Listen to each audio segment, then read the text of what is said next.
할렐루야. 새벽기도에 오신 성도님들을 주님의 이름으로 환영하고 축복합니다. 제가 잠시 기도하고 하나님 말씀 나누겠습니다. 사랑의 하나님 감사합니다. 우리가 사도행전 말씀을 가지고 하나님 앞에 나왔습니다. 이 말씀을 통하여서 하나님의 뜻과 또 하나님의 부르심을 발견할 수 있는 하나님의 아름다운 시간 되게 하여 주옵소서. 예수님의 이름으로 기도드립니다. 아멘. 오늘 말씀은 사도행전 4장 1절에서 12절까지의 말씀으로 복음의 권세와 능력이라는 제목으로 하나님 말씀 나누겠습니다. 제가 먼저 성경 봉독하겠습니다.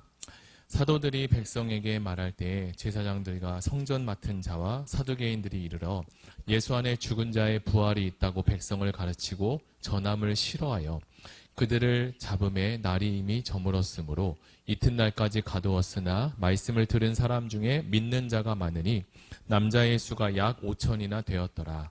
이튿날 관리들과 장로들과 서기관들이 예루살렘에 모였는데 대제사장 안나스와 가야바와 요한과 알렉산더와 및 대제사장의 문중이 다 참여하고 사도들을 가운데 세우고 묻되 너희가 무슨 권세와 누구의 이름으로 이 일을 행하였느냐.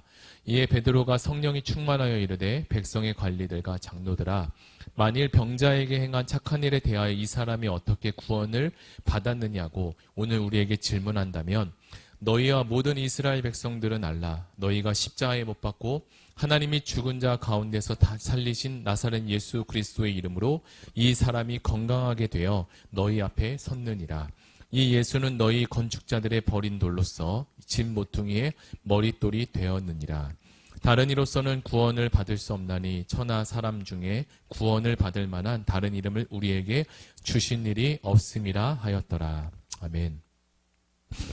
저희 가정은 얼마 전 장염으로 인해서 온 가정이 고통을 당한 적이 있었는데요. 먼저 첫째인 예영이가 어린이집에서 장염이 감염되었는지 밤새도록 구토를 하고 고열로 잠을 자지 못했습니다. 그렇게 며칠 만에 예영이가 다 나으니까 이번에는 예찬이와 예진이가 구토를 하고 장염 증세가 나타나는 게 아니겠습니까? 그리고 이어서 아내가 장염이 왔고 마지막으로 제가 장염이 걸림으로 마무리가 되었습니다. 그 한 주로 인해서 이 장염으로 인해 온 가족이 혹독한 고통을 경험한 시간이었습니다. 이처럼 우리에게 이 작은 바이러스 하나가 들어와도 온몸이 아프고 그래서 누군가에게 도움을 청해서 고침을 받으려는 마음이 저절로 생기게 되는데요.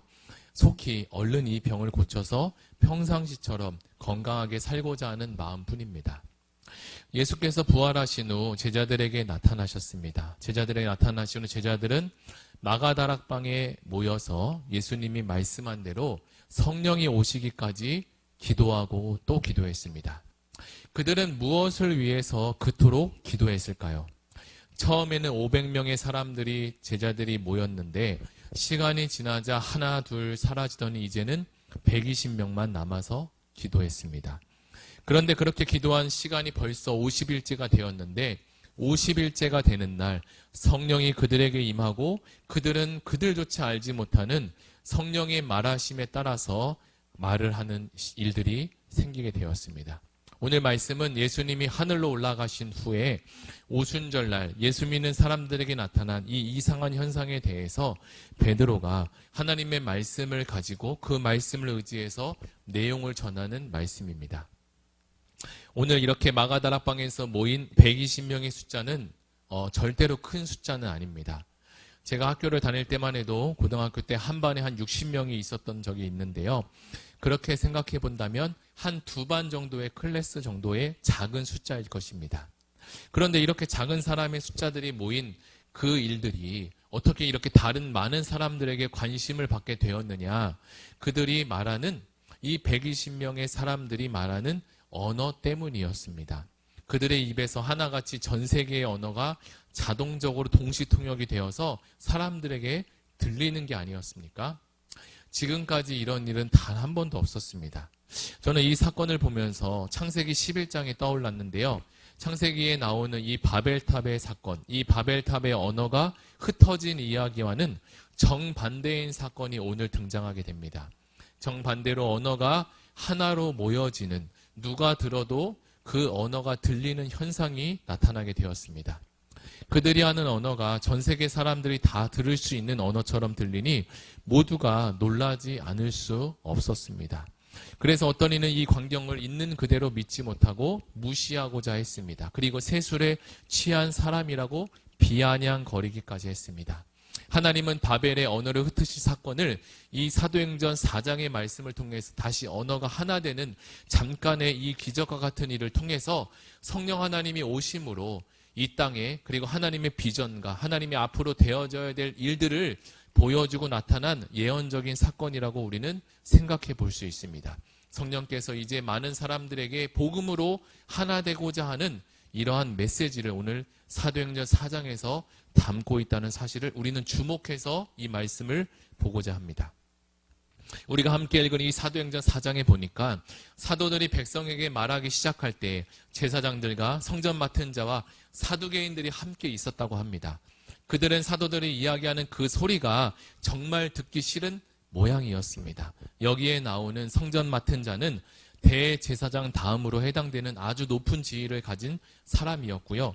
사두개인들은 우리가 잘 아는 대로 모세오경만 받아들이며 부활을 부정하는 사람들이었습니다. 그들은 겉으로 보기에 매우 신실한 것 같았지만 오히려 자신들의 정치적인 이익과 경제적인 이익을 보호하기 위해 로마인들과 아주 긴밀하고 협력하는 특권층 중에 하나였습니다. 베드로와 요한은 이스라엘 대법원인 공회의 신문을 이제 받게 되었는데요. 이 공회원회라는 것은 인원이 무려 71명이라고 합니다. 그 중에서 회원은 70명이고 그리고 한 명의 대제사장이 있습니다. 그렇게 해서 71명이 이 공회원의 시작이 됩니다. 당시에 그들의 주제가 있었는데요. 그들의 주제는 오늘 성경이 이야기하는 것처럼 병고침에 대한 이야기를 하고 있습니다. 그들은 병고침을 부인하지는 않았지만 병고치는 것을 누가 했느냐, 그리고 어떤 건의, 누구의 건의로 이 사건이 일어났느냐에 대해서 그들은 아주 중요하게 보고 있었습니다. 그런데 대제사장이나 사두개인이나 그리고 권력층도 아닌 그 어부 출신인 베드로를 통해서 이 병고침의 기적이 일어났다는 것을 그 사람들은 인정하고 싶지 않았던 겁니다. 아니, 아무도 인정하고 싶지 않았습니다. 그러나 그 일은 베드로만 그러는 것이 아니라 성령 하나님께서, 베드로가 그런 것이 아니라 성령 하나님께서 이 베드로를 통해서 베드로를 사용하셔서 치료한 사건이기도 했습니다.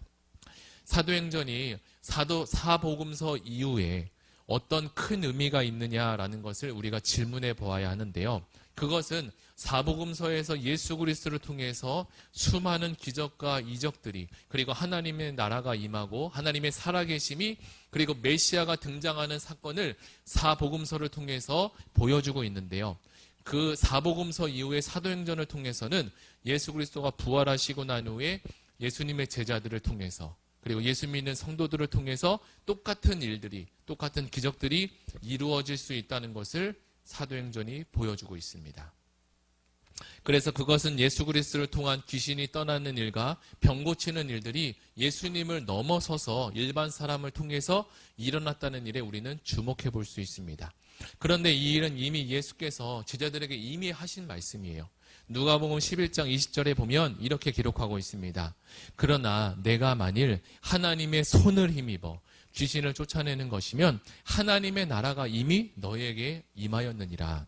하나님의 나라가 임한 것이 무엇이냐고 물어볼 때 하나님의 능력을 힘입어 귀신이 쫓아나게 되면 이미 하나님의 나라가 임한 것이다라고 설명을 해주고 있어요.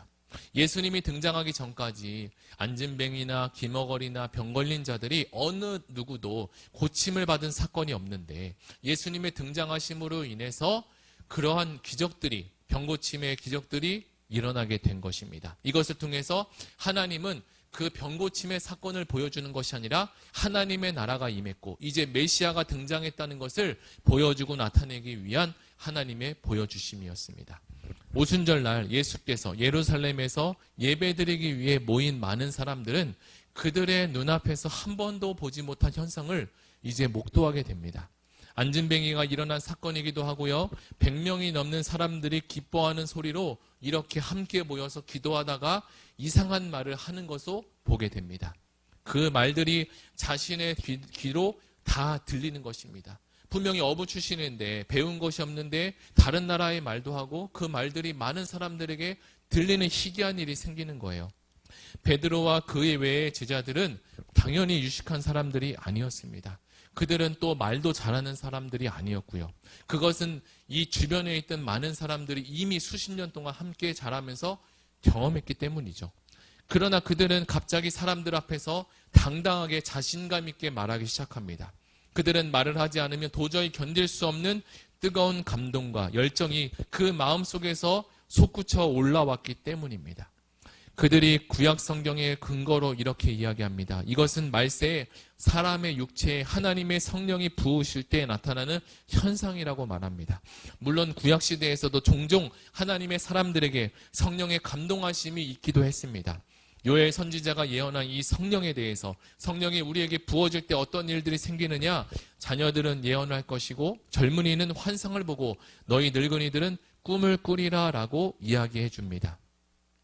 여기서 말하는 예언과 환상과 꿈이라는 것은 모두 한 단어, 한 표현인데요. 그것은 하나님의 말씀을 가르치고 있습니다. 그러니까 다시 설명해 보면 젊은이나 자녀들이나 그리고 늙은이들도 다 예수님을 만나면, 복음을 만나면 하나님의 말씀을 들리게 되고 깨닫게 되고 하나님의 말씀을 알게 된다는 사실입니다.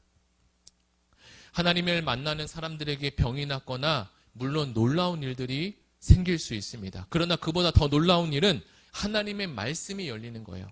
그 전까지는 하나님의 말씀을 듣기도 도와도 알지 못하고 보기는 보아도 깨닫지 못했습니다. 그러나 이제 하나님을 만나고 복음이 들어오고 난 이후에 하나님의 말씀이 들리게 되고 하나님의 역사하심이 나타나고 느끼게 되는 일들이 생기게 됩니다. 아직 복음을 믿지 않은 사람들에게 복음을 제시해도 그들이 듣지 못하는 것은 그 복음이 믿어지지 않고 예수님이 믿어지지 않기 때문입니다. 그러나 이제는 하나님의 신이, 하나님의 영이 임하면 그때부터는 다른 인생을 살게 된다는 겁니다. 이제는 하나님이 그 인생을 이끌어가게 됩니다. 예전에는 내 힘으로 내 인생을 살아왔지만 이제부터는 내 힘이 아니라 하나님의 힘으로 살아가게 됩니다. 우리에게 일어나는 기적 중 병이 고쳐지거나 또는 경제적으로 부유해지거나 내가 하는 일들이 잘 되나, 이거는 아주 극소수의 작은 기적입니다. 때로는 이러한 현상이 일어나지 않을 수도 있어요. 그러나 그보다 더 큰 기적이 우리에게 찾아왔는데 그것은 바로 하나님의 영이 내 인생에 찾아왔다는 사실입니다. 사복음서에 있었던 12제자들은 예수님과 함께 무려 3년 동안이나 동행했음에도 늘 뚱딴지 같은 소리를 했습니다. 그러나 사도행전 이후에 예수의 제자들에게 성령이 임하고 그들은 예수님보다 더 큰 일을 하는 성령의 사람이 되었고 능력의 사람이 되었습니다. 사랑하는 성도 여러분, 오늘 우리에게 가장 큰 주신 하나님의 비전과 목적은 무엇일까요? 그것은 바로 창조주 하나님이 우리 인생에 찾아왔다는 사실입니다. 세상 사람들은 좋은 친구를 만나고 좋은 배우자를 만나는 것이 매우 중요하다고 얘기하지만 그보다 더 중요한 것은 우리가 어떤 신을 만나느냐입니다. 우리는 이 세상에서 가장 중요한 하나님을 만났으니 이제 그분과 함께 동행해서 형통한 일만 남았다는 사실입니다. 오늘 우리는 이렇게 사도행전 4장의 말씀을 함께 나누었는데요. 성령을 경험하지 못했던 사람들은 제자들의 반응과 같이 그런 모습들이 이해가 되지 않았습니다. 성령이 아니고선 예수를 주라고 시인하지 못한다고 성경은 오늘도 말씀하고 있습니다. 우리도 예수님의 제자들처럼 성령으로 충만하여 하나님을 기쁘시게 하고 이 복음의 깊은 뜻을 깊이와 넓이와 하나님 그 깊이와 넓이를 알아가는, 그래서 하나님을 기쁘시게 하는 오늘 하루를 우리 모든 성도님들이 열어가셨으면 좋겠습니다. 우리 사도행전 말씀을 함께 나눴는데 우리 다 같이 들은 말씀을 가지고 말씀을 붙잡고 함께 기도하기로 합니다. 우리 이 시간에 기도할 때 하나님 이 사도행전 4장에 나타난 제자들에게 나타난 성령의 역사하심이 나타나심이 오늘 우리에게도 우리 가정에게도 우리 교회에도 일어나게 해 주옵소서. 우리 다 같이 기도하겠습니다. 하나님 아버지 감사합니다. 오늘 우리가 사도행전 말씀을 함께 나누었다. 이 말씀처럼 우리 성령의 역사하심과 하나님의 살아계심의 역사가 주여 우리들에게도 동일하게 이루어지게 하시고 사도행전이 아니라 성령행전이 하나님 쓰여진 것이 이제 우리가 그 이 뒤를 이어서 이 사도행전을 써나갈 수 있는 능력의 힘이 되게 하시고 예수의 증인이 되게 하여 주옵소서. 예수님의 목격자가 되게 하여 주시고 이 복음을 전하는 능력의 하나님 믿음의 사람이 되게 하여 주옵소서.